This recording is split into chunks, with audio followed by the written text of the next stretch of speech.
Well, hello everyone. My name is Luke Barnes. I'm a lecturer in physics at Western Sydney University. I should start with my sincerest apologies that I can't be with you today as was intended. It's a real confluence of bad luck and my own, let's say, stupidity that's arrived at this point, although I want to give some credit to the Australian government as well. Look, it's a long, boring story. We'll get on with the thing I actually came here to talk about. My topic today is how Christians should talk about science. The book that you can see there, A Fortunate Universe, is what some of my research has been about during my career. It's been on the fine-tuning of the universe for life and how what we see around us, when you dig down deep into the details of the way the universe is put together, there are some remarkably amazing features, fine-tuned features, seemingly designed features of the universe. So this book that I wrote that you can see there with Geraint Lewis, Geraint's an atheist. We actually agree with on a lot of the science behind that. But what I want to talk about today especially is what's happened over the almost a decade since that book was published. What's happened is I've found that if I wait around for science and God to just turn up in conversation, it doesn't. It just doesn't come up. Well, it sort of came up once. I was at cricket one day and about 10, 15 meters away, as the lads were chatting, suddenly science and religion came up in the conversation in the form of a comment about, oh, they tried to sell me all that God stuff at school, at Catholic school in this case, and I didn't buy it. I go with science. But by the time I realized that that's what the conversation was, and I was sitting a bit further away, the conversation had moved on to something else. And yet, this assumption about God and science, that there's some sort of conflict there, there's some sort of tension between God and science, is very, very firmly established in our culture. Let me give an example that popped up last year. There is a Netflix drama from last year called Three Body Problem. And I don't even really need to set this up in any way. The clip kind of speaks for itself. So here it is. She asks all about God. Did she ever ask you? About God. We are not believers in this house. We're scientists. Did she say anything strange to you? Did she do anything strange? Now, that clip comes to a bit of an abrupt ending because, well, that's my point. The character sitting on the bed you can see there has just said, we are not believers in this house, we're scientists.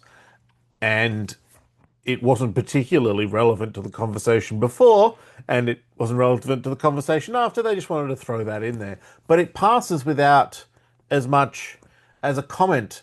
What really irked me, what really got me thinking with that scene was I think that Christians who are scientists and Christians who are philosophers and who are historians have actually collectively done quite a good job of addressing the history and the philosophy and the science of precisely that point of view, that there's some problem between God and science.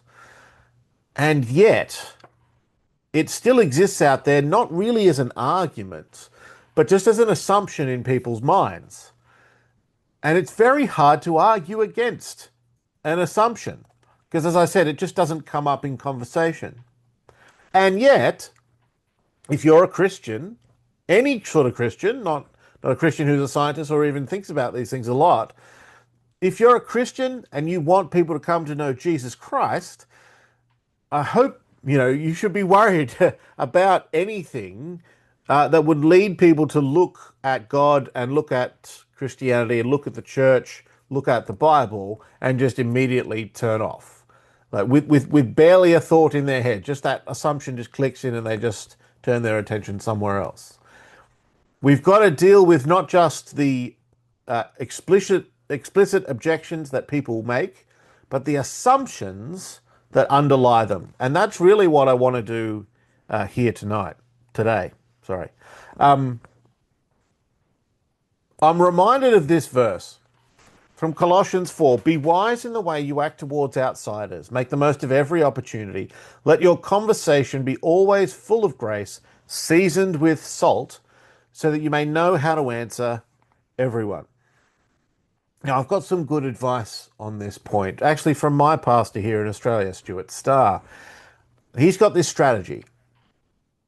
You're at work or you're with a new group of people or whatever it is, and how do you just broach the topic that you are a Christian, right? That can be just the first step of, you want to share the gospel with people. Before then, how do you just tell them that you are a Christian? Well, Stu says, here's a way you can sort of season some salt into your everyday conversations, rather than just waiting for it to come up. The thing that will come up that is much more common, that's your sort of way in, is just the question, what did you do on your weekend? And that question comes up all the time. And if it's not coming up all the time, why don't you ask it and see if it comes back at you? Because Stu's salt, as we'll call it, his strategy is whatever else you say you did on the weekend, maybe you went to New Zealand, maybe you didn't because your passport was in Melbourne somewhere. Anyway, never mind. Whatever you did on the weekend, make sure you say church. Just mention somewhere in there that you went to church. Just put it in somewhere. Whatever else you did, just mention you went to church whenever you went to church on Sunday. What that does is immediately just puts in their mind that you're one of those church-going people. And it's something you can do very easily in any old conversation. The reason I want to sort of think about that particular strategy is precisely because we're not going to be able to wait for this whole science and God thing to come up in conversation. And it's so common that, it would be wonderful, of course, if every time someone said something about science and God, immediately I would jump out from behind a bush and say, hey, I'm a scientist and an astrophysicist. That would be really helpful. If someone wants to try that sometime, I'm all for it. But I think this is something we all have to worry about. And we all have to think about. But I've got a strategy of something that's as easy as just saying I went to church on the weekend as to what we can all do. So, one of the strategies here is going to build on an idea. And it's the idea that we as Christians have a particular way of viewing creation, viewing the world around us. Science is about the world around us, but even science doesn't come up in conversation that often. But creation, nature, that's the sort of thing that comes up all the time. We talk about the weather, we talk about where we've been on holiday or what we did on the weekend. Often nature will feature in that. And what I've been noticing, what sort of sparked this off in my mind, was that there's ways that Christians talk about creation which make perfect sense to us, but which are actually the same as the way that unbelievers talk about creation, but which they're not really entitled to. There's a way of viewing the world around us which comes so naturally to all of us, but while it makes sense in Christianity, it doesn't really make sense on the outside. I'm thinking especially here of a philosophy like naturalism, the idea that the natural world is all there is. One of the reasons why naturalists, people who think the natural world is all there is, talk about creation in a way that almost assumes there is a creator, is that actually the reality, that like the sort of bare reality of naturalism is quite hard to handle. There's a quote I love from C.S. Lewis, which I'll give to you now. There's always a C.S. Lewis quote in my talks. It's from the cosmic trilogy of his space trilogy. It's the first of those, Out of the Silent Planet. In it, if you haven't read it for yourself, I highly recommend it. Professor Ransom of Cambridge University is on a rural walking tour of rural England. He is, quote, dressed with that particular kind of shabbiness which marks a member of the intelligentsia on a holiday. It's a very inspiring quote to me. And after a series of events that you're going to have to read for yourself, it's a space trilogy after all, he ends up on a spacecraft bound for Mars. And after a while, he's experiencing planetary space for the first time. And here's what he said. The core of the quote's on the screen, but I'll give you the whole thing. Quote, Ransom, as time wore on, became aware of another and more spiritual cause for the progressive lightening and exaltation of heart that he felt. A nightmare long engendered in the modern mind by the mythology that follows in the wake of science was falling off him. He had read of space, and at the back of his thinking for years had lurked the dismal fancy of a black, cold vacuity, the utter deadness, which was supposed to separate the worlds. He had not known how much it had affected him until now that the very name space seemed a blasphemous libel for this empyrean ocean of radiance in which they swam. No, space was the wrong name. Older thinkers had been wiser when they had named it simply the heavens which declared the glory. What Lewis is saying there is that we can sort of take the yellow bit of the quote in reverse. There's science, there's the study of our world, which Lewis imagines to be a ship steaming on and making more progress. But in the wake behind the ship, in the churning water, not attached to the ship, just behind it, there is a mythology that follows. Right? There is, I want to say, naturalism, the idea that the natural world is all there is. And what Lewis says is this is a nightmare, or it brings nightmares. The idea that the natural world is all there is starts off seeming like a simple idea, but actually the problem is, well, there's many problems, but one of them is that any of your thoughts could turn out just to be survival instincts. Now, a lot of your thoughts are survival instincts, but if all of them are just survival instincts, you can't get outside of yourself to work out which are which. We see this when naturalists especially start to get suspicious of the idea of laws of nature, the idea that something sort of controls and gives shape and order to the way the universe works. They're much happier to describe things in terms of chance rather than in terms of laws. But if they have to describe things in terms of laws, they'll try to layer on top of that a bunch of words which don't really fit there, like blind mechanism. Well, what we see is nature happening according to certain, interacting and changing according to certain patterns. What makes it blind? What are you talking about? With this idea, it makes a lot of sense then to look at how naturalists actually talk about science. What I've been noticing, and I'll give some examples later, is that they actually talk about science and especially creation in ways that we talk about them. But we talk about them like that way because they are in fact created. They're not really entitled to it. So here's my plan. We're going to change the way, in the way that Stuart Salt, right, helped us to say, well, look, just say church. Whatever someone asks you about the weekend. We're going to change the way that we talk about the world around us in a way that's going to bring together science and creation, the study of God's world and the reality of God's world closer together while our world tries to push them apart.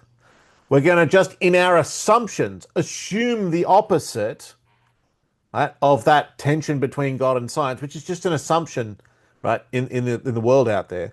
We're going to take the opposite assumption and work that into the way we talk about nature every day.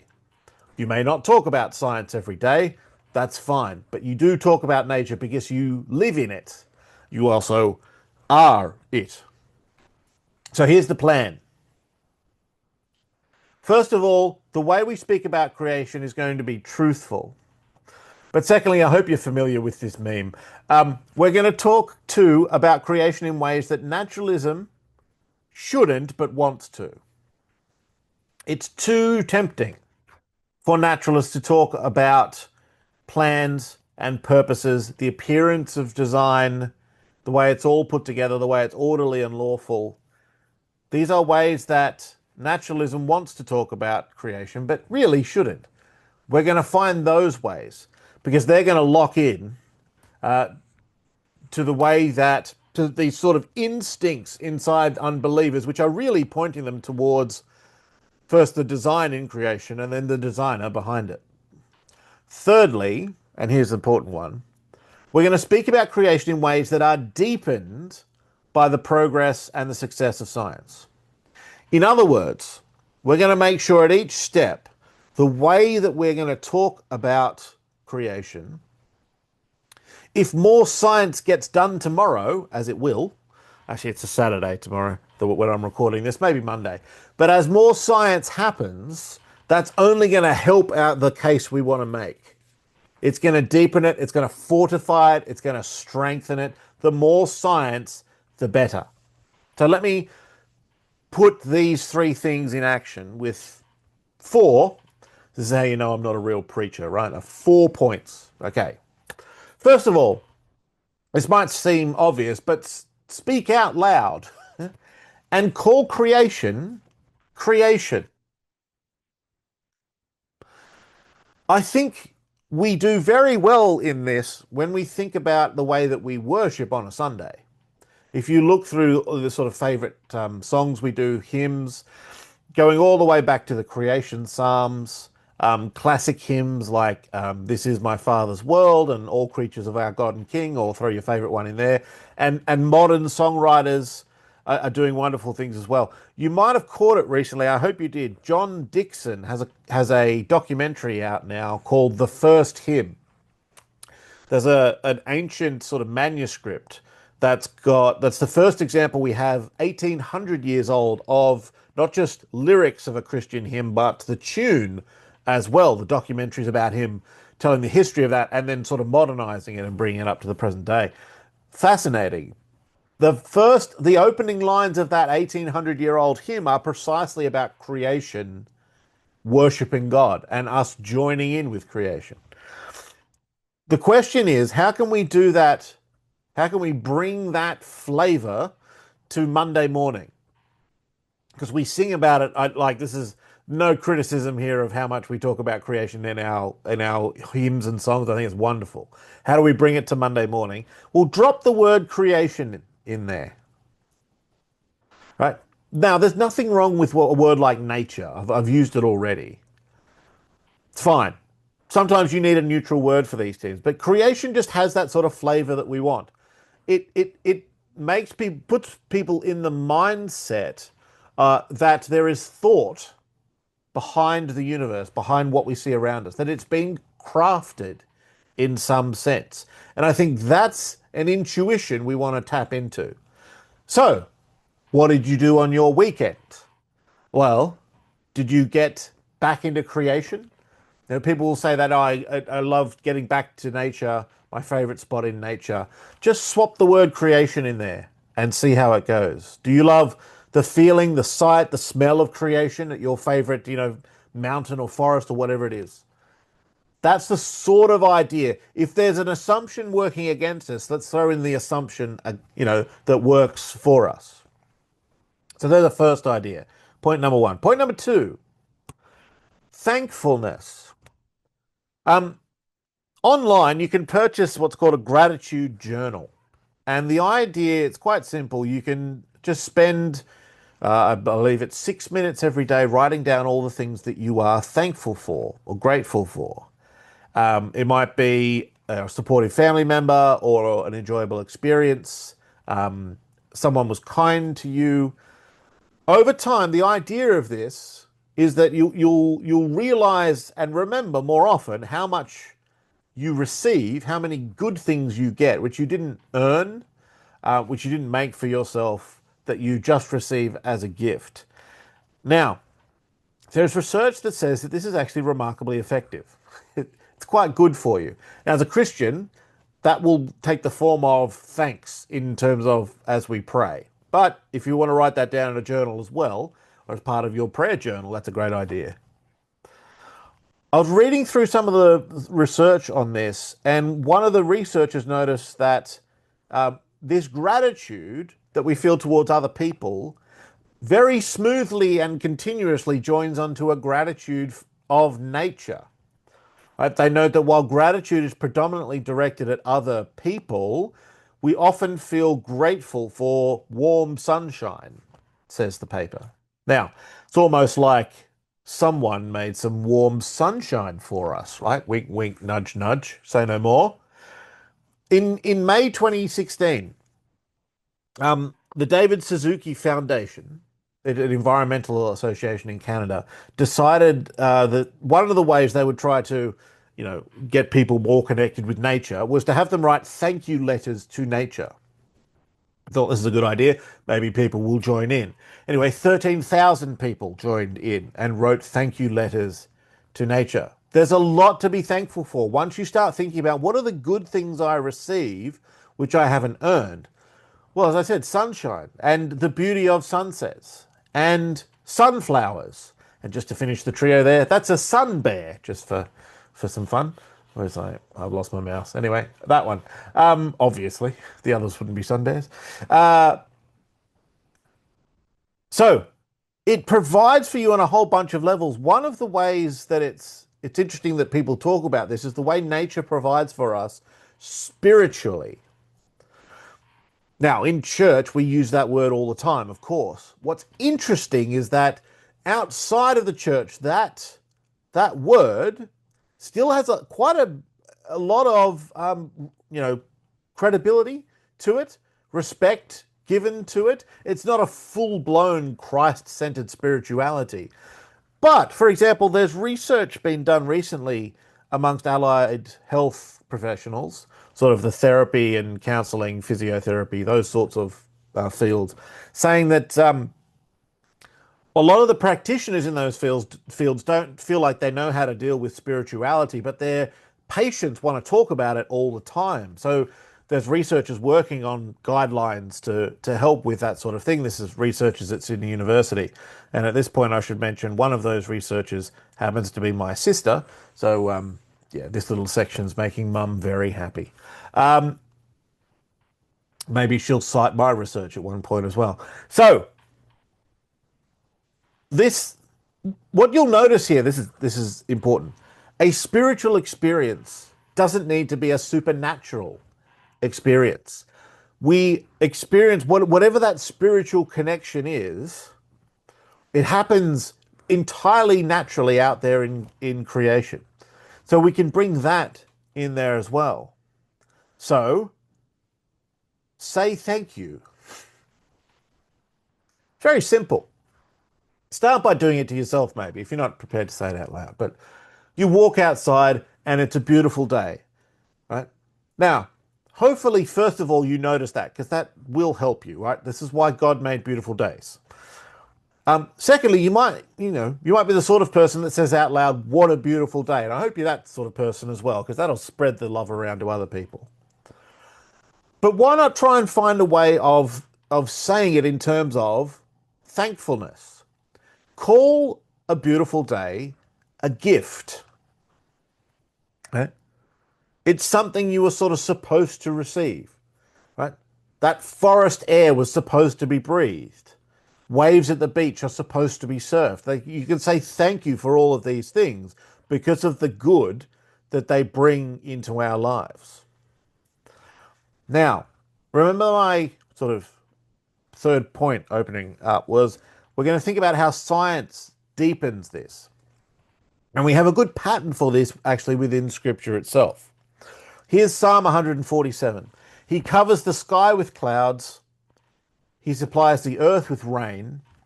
And makes grass grow on the hills. He provides food for the cattle. And so on it goes. But I just want to focus on this little bit here. There's a lot of... I can't really give this example without ruining a particular TV show, but when you get to some sort of story, when you get to the end of some certain stories, the big sort of reveal, maybe the big twist, the big climax at the end was it's revealed that the hero, who things have turned out well for, what they thought was just good luck or what they just took for granted turned out to be someone sort of helping them secretly behind the scenes. Now, there's a bunch of examples along these lines. I'm not sure which story I want to ruin for you, but Actually, no, look, think about Guardians of the Galaxy 2. There's a nice pop culture one for you. It turns out that a character that we thought was gruff and harsh and had dealt badly with another character turns out to have been looking after them all along. All right, find your own high culture example if you want. And I think once you're in that sort of point of view, you realize, oh, that's what creation's been doing for you. When you're growing up, maybe you get, food on your plate and you say grace for the food on the plate, right? Maybe you had a steak or something. And then you realize the steak comes from the cattle and the cattle get fed by the grass and the grass it grows because of the rain falls out of the clouds. And all of this sort of pattern here that the psalmist is pointing to are the ways that nature doesn't just provide for you, but it's interconnected in ways that provide for you. It's been doing it behind the scenes the whole time. So as science discovers more about the way the world is put together behind the scenes, we discover that there's been more provision for you than you could have possibly imagined.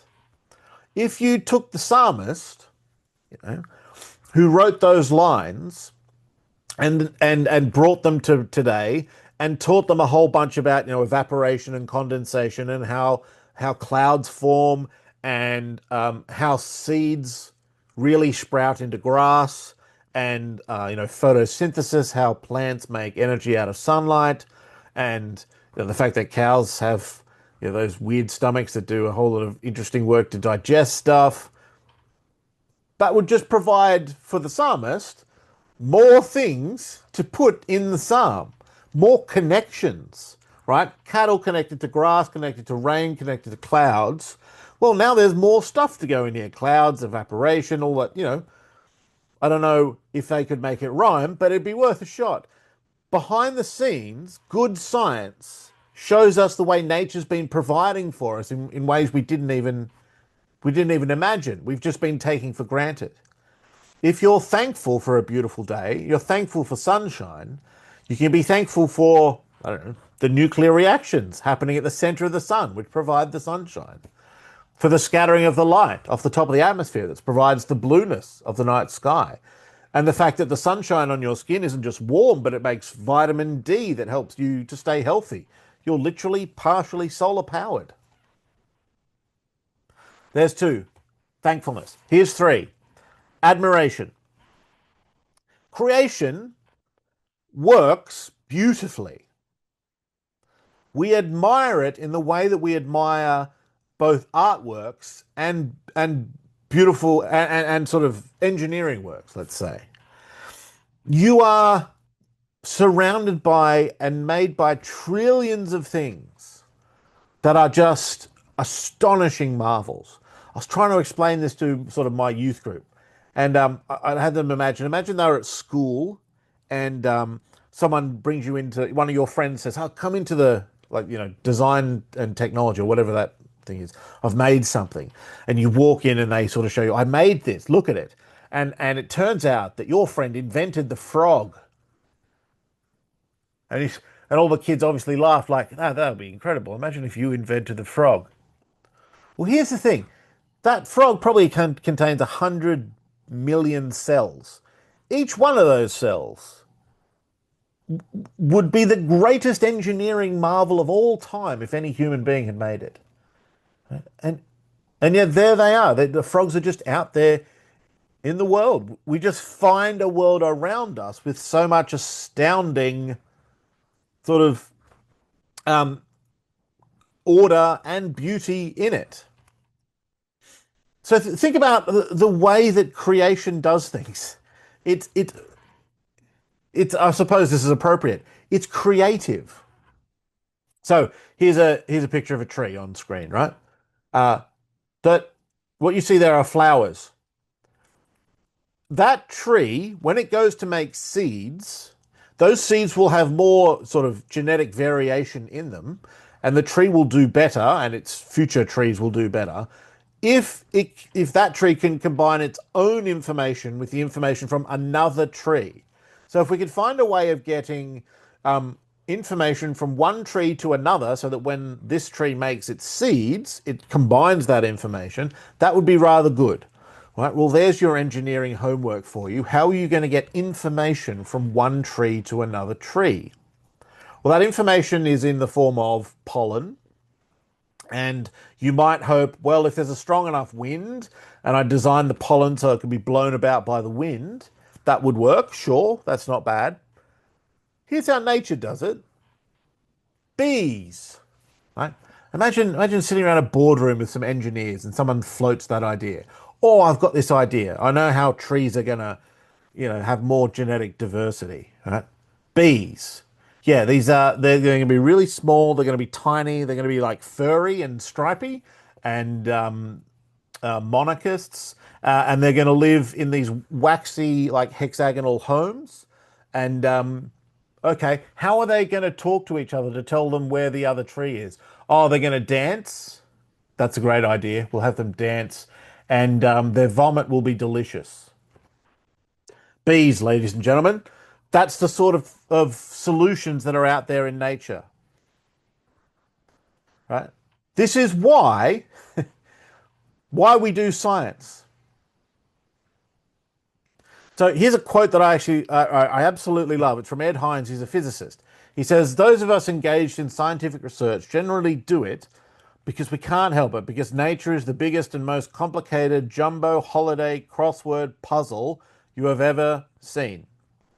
Too fascinated by the puzzle we solve, we seldom worry about why or how we do it. Once you get your brain just entranced by the beauty and the ingenuity of nature, you're hooked. That's why people have careers in science. And yet, right? And yet you have quotes like this from Francis Crick. Biologists must constantly keep in mind that what they see was not designed. It's weird that rhymes, but let's go again. Biologists must constantly keep in mind that what they see was not designed. In other words, it's so obvious and in front of all your faces that if you study biology, the living world, for a living, so to speak, you have to constantly try not to think that it's designed. Because it clearly, obviously is. Now, at this point, I need to add in a however. And it's a really big however. So whatever size of however you're thinking of, make it even bigger. Sometimes Christians, we don't quite get this bit right. As we admire nature, we have the thought in our head, oh, look at that amazing design in nature. And that thought's in our head, and it's coming down, and it's being sent to the mouth, and just as it gets to the tip of the tongue, it comes out as, science doesn't know how that works. I want to suggest that's not how we want to do it. Right? There's better ways to say, look at that amazing design in nature, including the sentence, look at that amazing design in nature. So I saw there was a post on Facebook recently that was triumphantly proclaiming that scientists don't know how butterflies navigate. So rather than talking about the amazing thing out there, it was talking about what scientists do and don't know at this particular point in human history. Now, before I be too critical, I know where this impulse is coming from. I want to give it some of its due. Naturalists, those who want to say that nature is all there is, have been trying to sort of dampen our admiration for creation for an awfully long time and wielded science as its weapon, right? We're just the third rock from the sun. We're just accidental collocations of atoms, said Bertrand Russell. Science shows that nature is just all blind forces and chance and luck. And, if we can understand it, it can't be that great. It's very tempting then to say, you guys don't even know how butterflies navigate. If nature runs on dumb luck, how is it smarter than you? Now, look, that's a pretty good sledge. I'll give it that. That's not bad. Bit of trash talk. I understand the impulse. It's just counterproductive. Because what it assumes is that when science explains something, what that means is science has shown this thing in nature to be, boring and normal and average and obvious and dumb and easy. Right? When science explains something out there in nature, it's like ruining a magic trick.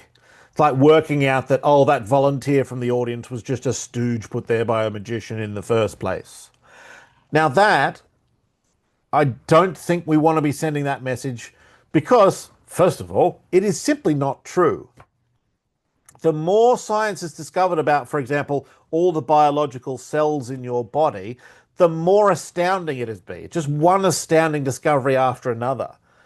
You know, every cell in your body is just astounding. It's like a city in there. It's got like the walls, the defenses, import and export. It's got the sort of central coding area, the bit that reads the code, that turns the red bits of code into new building blocks for the rest of the cell. It's got the bit that identifies stuff that comes in from outside. It's got its own postal system, which hopefully works better than Australia's right now.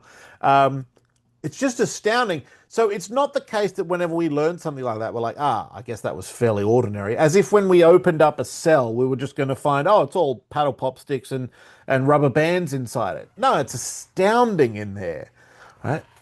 And then there's hundreds of millions of them. And if you put them in the right order, they jump like a frog, right? It is not true that when science understands something, what that means is it's rendered it boring and average and it could just happen and blind and mechanical and all that sort of stuff.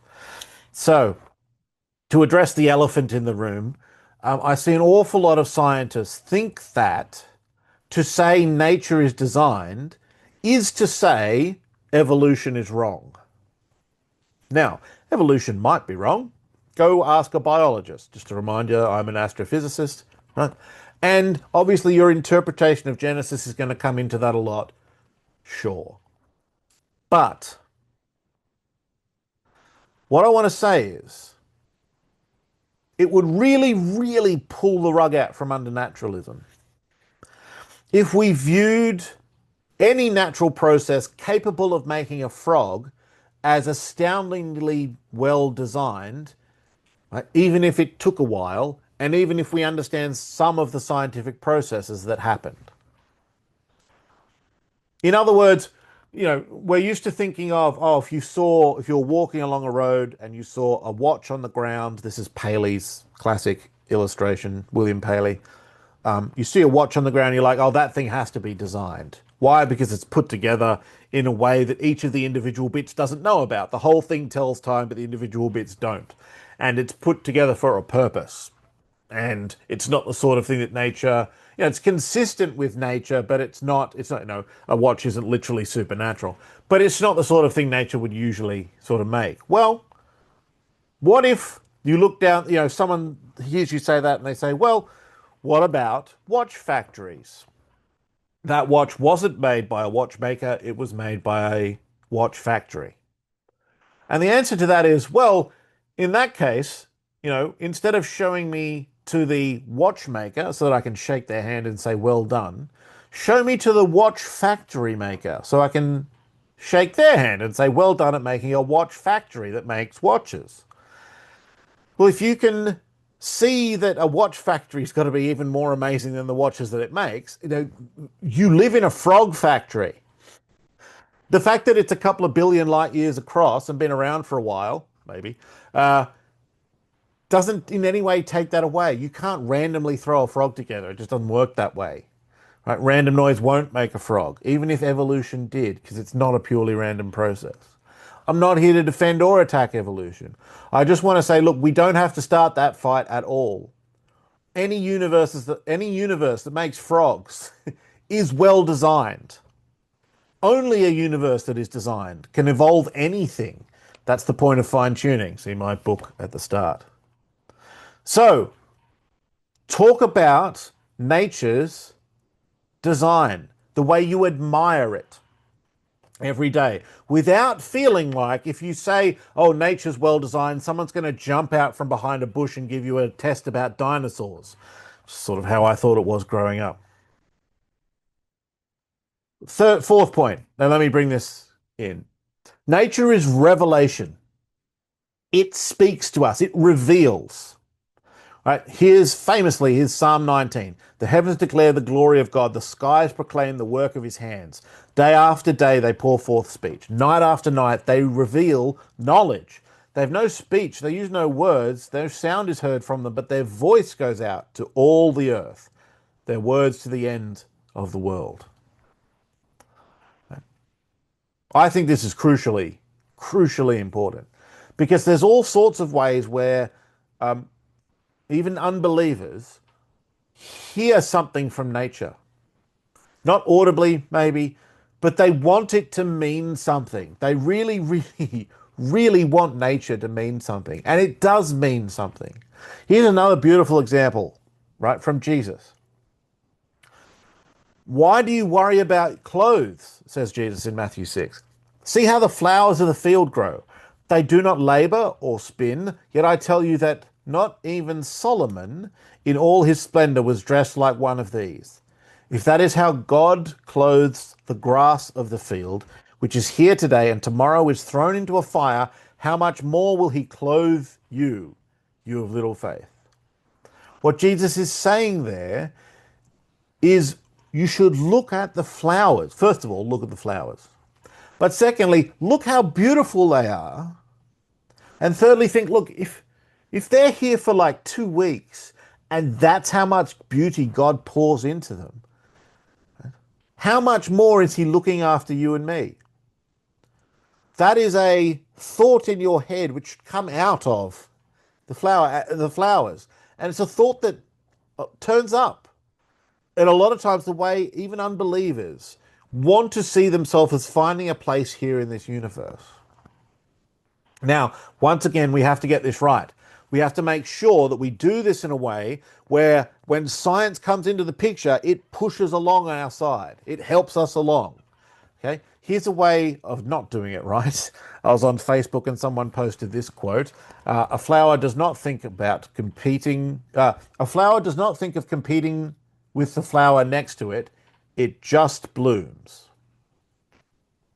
A flower does not think of competing with the flower next to it. It's just blooms. Now, as a little bit of inspiration, maybe that worked on you. Biologically, no. That's kind of nonsense.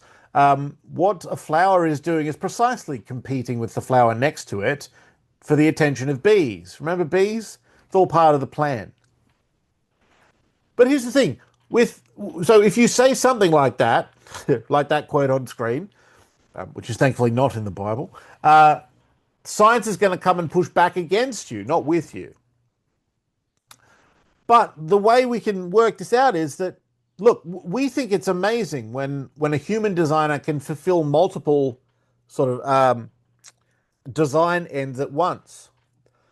If God can provide a way for grass and flowers to be more genetically diverse and to work better because they're visited by bees, and at the same time produce wildflowers, which are beautiful and remind us of his providence, then that's simply doing two things at once. That's more genius, not less. The science, understanding how bees and flowers work, doesn't take it all away from the revelation that we get, what nature tells us. So let me wrap this up in the last minute. There's my 4 things. Speak about creation. Speak about it with thankfulness. Say thank you for the blue skies. Speak about it with admiration. Nature works and it works beautifully. And speak about revelation. What does nature tell you? How is it revealing things to you?